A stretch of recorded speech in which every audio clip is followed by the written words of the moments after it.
Hello, and welcome to another episode of Btc Sports Line. I'm your host, Michelle, and with me today, I have the sports guru of everything sports, Michael Buchanan.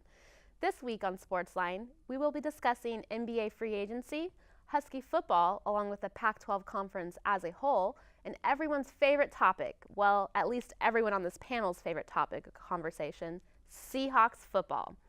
With the football season right around the corner, literally, preseason kicks off this month, there is much to discuss. But before we can get to all that, let's go over the whirlwind we like to call NBA free agency.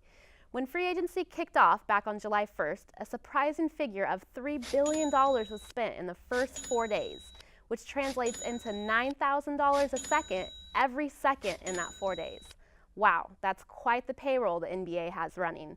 And that is thanks to the new salary cap that went into effect, raising the cap number from $70 million to $94.1 million, all credited to a new TV rights agreement with ESPN, ABC, and TNT, which puts $24 billion into the owners' pockets. And as many of you can guess, big paydays were made to free agents across the league. Well, Michael, I think with that TV rights agreement, they must have left out Sportsline there somewhere in the mix. Oh yeah, but I'm sure we'll get our cash eventually. Yeah, it'll come. Yeah. Of course. I mean, they'll take notice. So with free agency, who do you think was the big winner? Well, I mean, I think it's pretty obvious when you come off the top. We're talking Kevin Durant in Golden State, adding him with Curry and Draymond Green and Klay Thompson and Andre Iguodala. I think makes for a formidable signing. Obviously, I think it may hurt them in the long run. Curry being free agent next year. But, you know, there's another signings that I really like, and Chicago lost a lot. Joakim Noah, robotic Derrick Rose, just because the man can't stay healthy. But I really like bringing Dwayne Wade home for his 14th and 15th season. The kid grew up in the shadow of the United Center and Michael Jordan. Rajon Rondo coming over from Sacramento, can definitely dish the ball really, really well. And having Jimmy Butler there, too, being that, they want it to be his team. And I think that Rondo will definitely have the ability to get the ball to those other two individuals, which will allow them to be a formidable foe, especially in the Eastern Conference. Well, you bring up an interesting point with Wade being brought to the Bulls. I mean, he was with Miami for a long time, so him going back home is great for him. You know, he got paid, he got the money he wanted, and he gets to go play for his home team. But Miami fans were pretty harsh on him, man. They took that not very good. Well, loyalty's overrated in sports. That's just the business, right? Yeah, that's just the fact of the matter. I mean, and Pat Riley, the GM, he bit the bullet on this one. He said, I should have met Dwayne at the airport. I should have gave him a call. And they all say it wasn't about money, but they were about $10 million apart on the contract, all in all. So, I think the folks in Miami, they need to be happy that they got their 3 championships with Dwayne Wade. He did a lot for that team. And he took pay cut year after year. He took a pay cut to get LeBron there. Previously, he had taken pay cuts to get Shaq there. So, the man was due, and I'm glad he went home and got his pay. So do you think that LeBron's going to stay and get paid with the Cavs? Well, we were discussing this a little bit earlier, and he's obviously known to kind of do this, and he said he's going to go back even though he hasn't inked on the paper yet. But if he leaves Cleveland again, I just think he gets crucified. I mean, it's a business, as you stated. But, when I look at it, I think his best chance to win is there. Him and Kyrie Irving, no matter what happens with Love over the years, I think him, Kyrie, and Tristan Thompson haven't been locked up as well. I think Kyrie will be due for a new contract next year. You spoke of the salary cap, and it goes right back up again next year. So I think that's why you're seeing a lot of 1- and 2-year deals. But LeBron's best opportunity, Eastern Conference, Cleveland, Kyrie, Tristan Thompson. I can see that. I think it's debatable. I think LeBron might leave, but maybe sign in 1 year, max out the next year with another team. Well, with most of the big-name targets finding their new homes or re-signing with their current teams, I think it's safe to say we can close the door on that topic until the 2017 season opens up. When we get back from break, we'll be opening up the door to our next topic of debate, football, football, football. Don't go away. You're not going to want to miss this.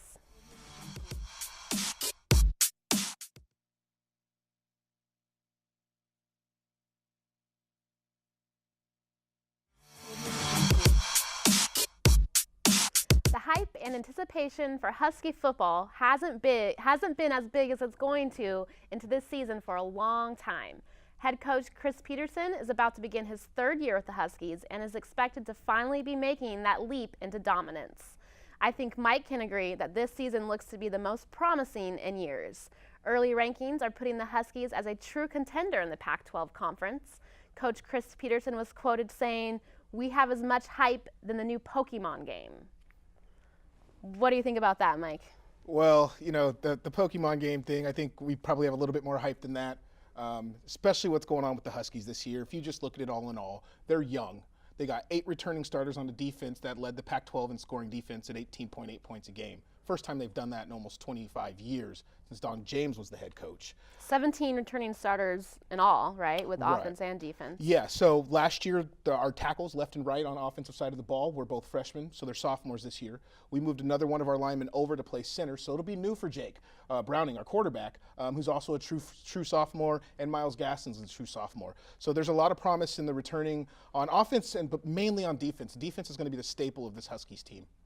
It was last year. I mean, they were the best in the Pac-12, right? Yeah, absolutely. And I think you have 3 guys, maybe 4 that are either at least Pac-12 all-conference players, maybe even All-Americans. You have Budda Baker at safety. You have a long Kevin King and Sidney Jones. And, just to kind of mix it up, they're long like Richard Sherman long, like Thurl Simon long, like Lane long. And they're just juniors. And then you go down and you get into the box, and you got Azim Victor at 6'4", 220 pounds playing middle linebacker. And he's just a beast. So, again, the defense is going to be the staple. The defense held the opponents to 18.8 points last year at 4.9 yards per play.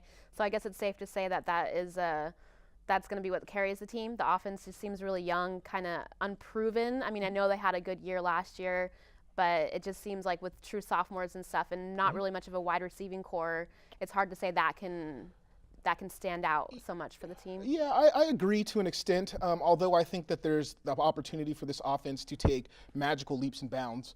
You have John Ross coming back after missing all of last year, ACL at wide receiver. Still came out and ran a 4.25 at the spring game this year, even after tearing his ACL. That's pretty impressive. Yeah, absolutely. And he converted back from playing defensive back the year before.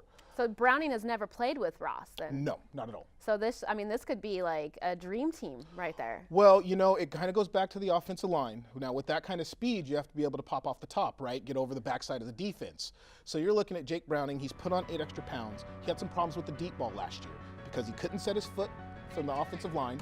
And with the arm strength, I'm going to assume it's going to be great. I mean, the kid's 19 years old, and he's playing Division I football. So if he can get that back foot step set, and those 8 pounds make the difference, hopefully you can get the ball over the top because we are not experienced at the wide receiver position. Do you think this is the year they make a leap and actually win the conference, like beat Oregon and beat Stanford? You know what, I do. Yeah, I absolutely do. And for several reasons. I think, we're one of 3 schools in the Pac-12 with returning starting quarterback, the others being UCLA and Washington State. Oregon has a transfer coming in from Montana State, Dakota Crew Cup. Second year in a row they've gone that route. Now, we do have to go to Eugene on the 8th of October and play them in their place, which is, Autzen Stadium's a tough place to play. But I think talent level-wise, we've really closed the gap in the North. I love what David Shaw does with Stanford. You can never count them out. But they're coming here. Yeah, they're coming here. So they got to come to our house. Yeah, they got to come up to the greatest venue in college football and see us. But they got a new quarterback. But they still have Christian McCaffrey.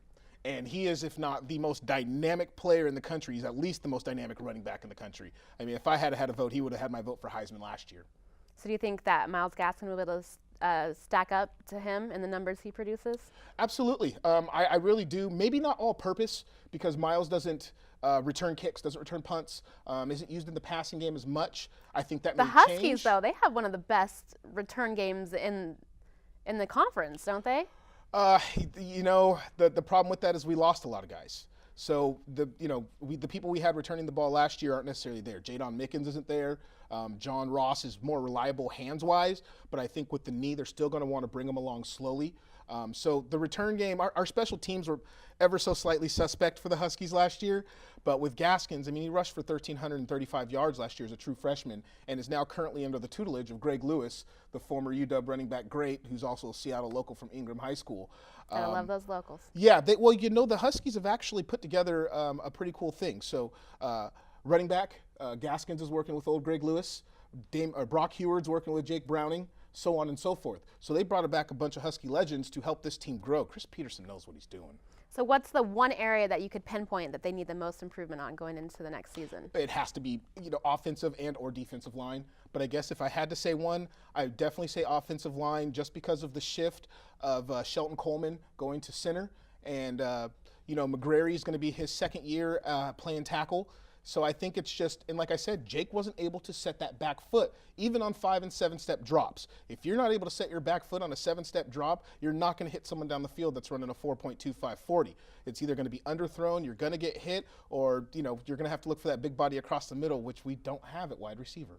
So it kind of sounds like the offensive line and Browning can kind of go hand in hand in improvements. Absolutely. It goes all the way around. Line, quarterback, block from the running back, and getting over the top to John Ross. Well, it should be an exciting season for the Dogs. Hopefully. I know you're excited. I know a lot of people in the Pacific Northwest are excited. So don't worry, we aren't done with the football talk yet. When we get back from break, we will be going over the Seahawks' upcoming season, contract extensions, and training camp's top stories. And before we close out the show, we will be introducing a new segment called the Lightning Round, where I give Michael some rather debatable topics, and he must give me a pro and a con for each question of why it will and why it won't happen. It's going to be fun, so stay tuned.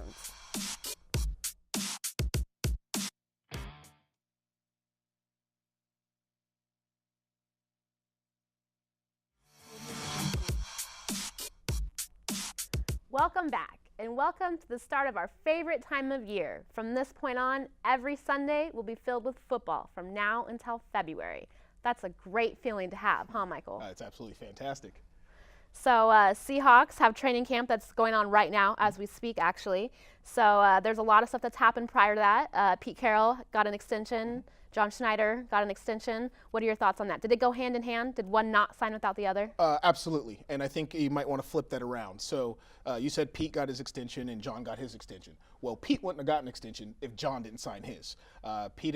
Carroll had expressed that his extension would be solely tied to John Schneider's, and that's why literally the next day it got done.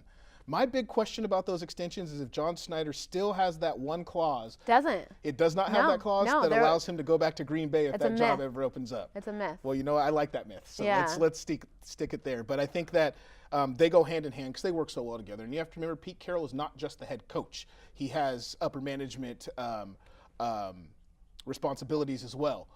So they definitely went hand in hand.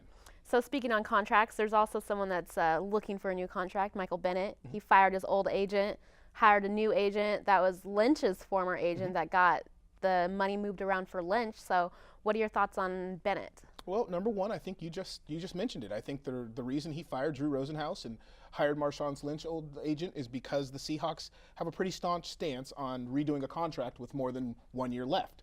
Bennett having 2, Marshawn Lynch had 2. And instead of extending him at that time, they just moved some guaranteed money up so that he was able to get paid more. So they just basically restructured his contract. And if you have that relationship, as his new agent does with the front office and Pete Carroll and John Schneider, there's probably a better chance of it getting done. And, to be honest with you, he probably deserves to get paid a little bit more at this point in time. I think he does. I mean, he shows that he's voiced his displeasure of his contract almost exactly the year after he signed it. Mm-hmm. So it kind of, I don't know if it was his bad or his agent's bad about signing that deal to begin with, but even though he's voiced his displeasure, he showed up to training camp. He's been there every game, every training camp. He's been there, So, and he's performed on the field. He's proven his worth. And right now, 37 defensive linemen are getting paid more than him in the NFL. So, I mean, he deserves his money. But at the same time, I see the Seahawks' point of view as to not restructure a contract with 2 years. Yeah, it opens up the door to everyone else to put their hand out and say, pay me, pay me. It's contact again. Get on defense. Down. Michael Bennett. He got there underneath the tackle, reaches out. Getting there is Michael Bennett. So the offensive line, that has been a big concern for the Seahawks. Yeah, it definitely is. Do you see an improvement made there? I don't know if I've necessarily seen an improvement, to be honest with you. It's gonna be a patchwork line. I mean, you got guys like Gary Gillian moving sides on offensive line from right tackle to left tackle. I've seen some tape of him discussing this, telling individuals and fans that it's really not as hard as it looks. But I doubt that as a football mind and muscle memory. Oftentimes muscle memory is very, very important for an athlete to know exactly what step. Your drop step completely changes from one side to the other at this point in time.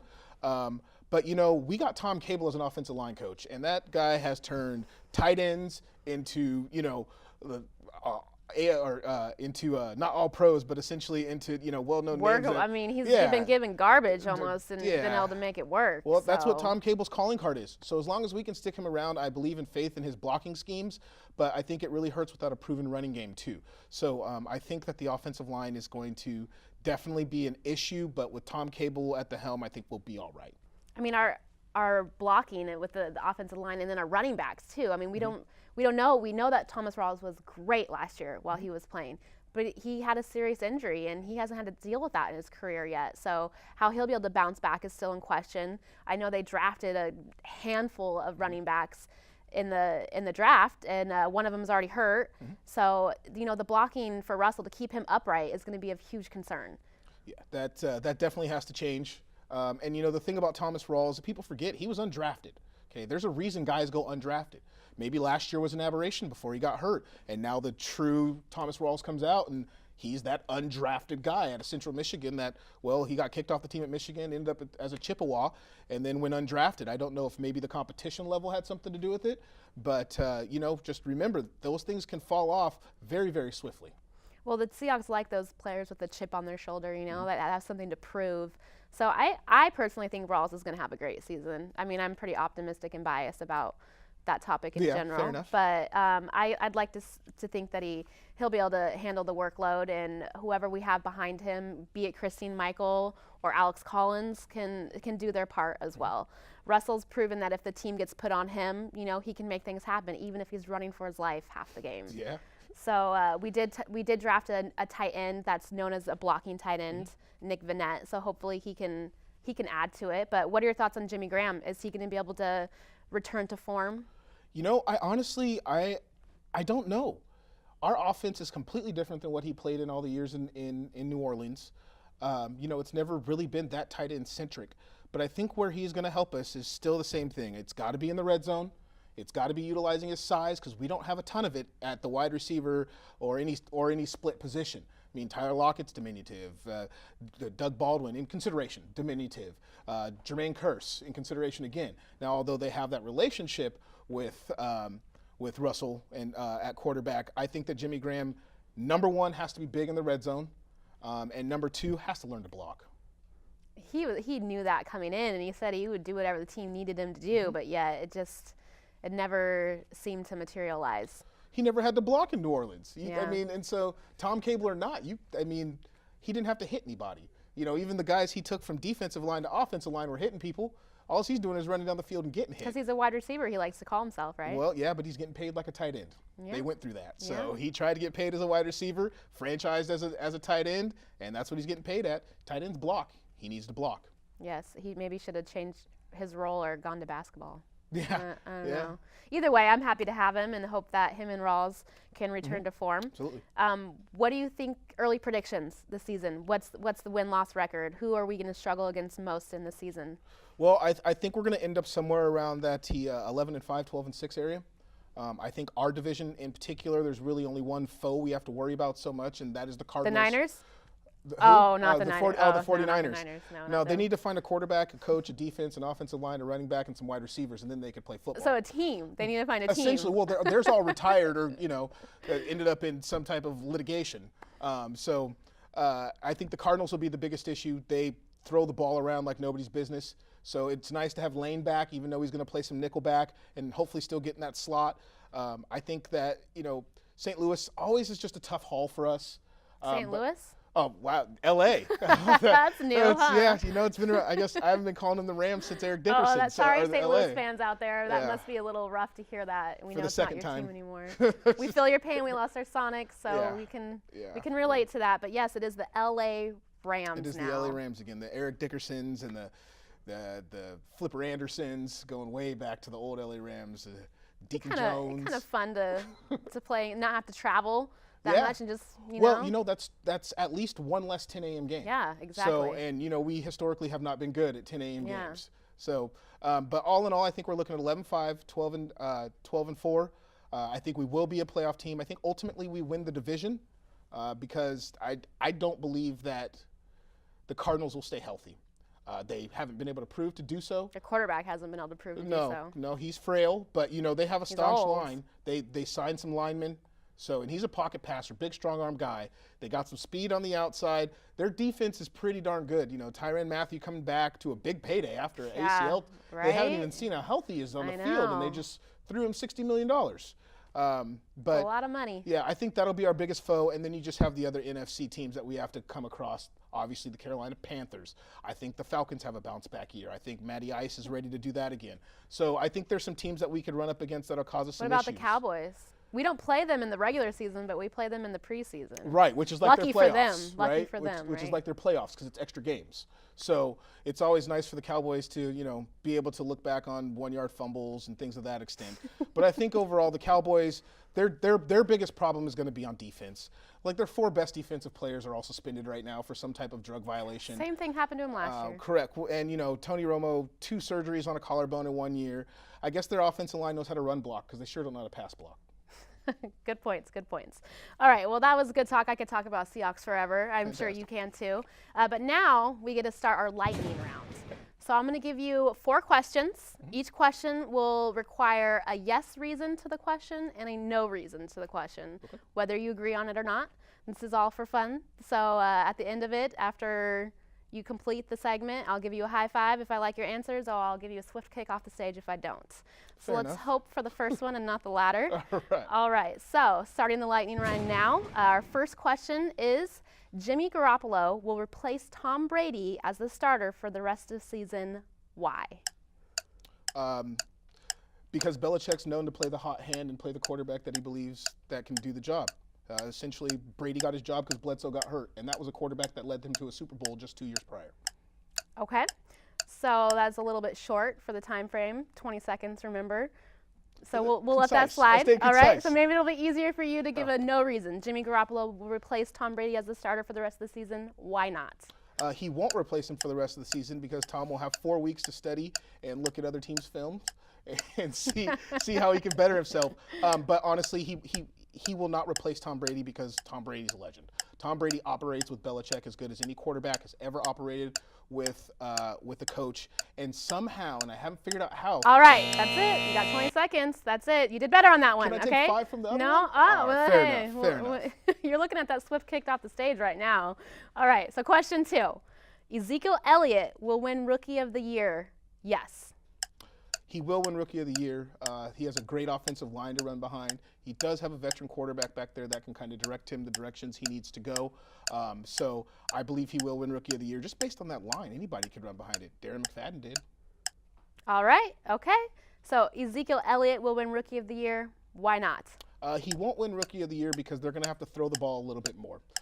Because their defense is really broke down, they're going to be behind in games. It's going to force Romo to put the ball in the air to Des Bryant, not giving him the carries enough to get the yardage and the touchdowns he needs in order to be considered for that. Okay. Call that time on that one. Now we're going to switch gears a little bit off of football, go a different direction. So the third question, the Cubbies will win the World Series. Yes, the Cubs will win the World Series, and I believe the Cubs will win the World Series because Jake Arrieta at the front, Lester's picking up his pitching at the front of the rotation, but their bullpen, they solidified their bullpen. They picked up Chapman, they picked up a left-hand bullpen arm and a right-hand bullpen arm. So they have a lot of different ways to go, and they have a mad genius at coach. All right, that's your 20 seconds. Those are pretty solid answers. Now, on the other spectrum, the Cubbies will not win, or will win the World Series. Why not? I don't think the Cubs will win the World Series because I think they're going to end up missing Kyle Schwarber more than they believe. I think that the power in the middle of their lineup will slowly go down a little bit because they're just a younger team as far as their bats are concerned. So I think they're going to miss Schwarber a little bit more than they expected. Okay, a little bit short on that answer, but again, this is a pilot little segment here, so we'll let that slide. Last question. This is a good one. In the next 3 years, Ballmer will relocate the Clippers to Seattle. Why? He'll relocate him to Seattle because this is his home, and I believe that he can still get an arena done deal with Chris Hansen, and to be honest with you, maybe without him on the east side in Bellevue. I think it's a distinct possibility that he may look at alternate locations other than the DeSoto district. So I believe that he definitely. All right, that's it. That's enough time. And you know what? I'm not even going to ask you for a no because I like that he will relocate it to Seattle, and we'll just stick with that one. So high five. Okay, I'm not going to kick still you on off the stage. I like it. All right, thanks for tuning in to this week's episode of BTC Sportsline. The next time you will see us, football season will be in full swing, and we will be having a segment dedicated to fantasy football to answer the questions of who is a must-have player and those sleepers you might want to pick up on your waiver wire that could save your season.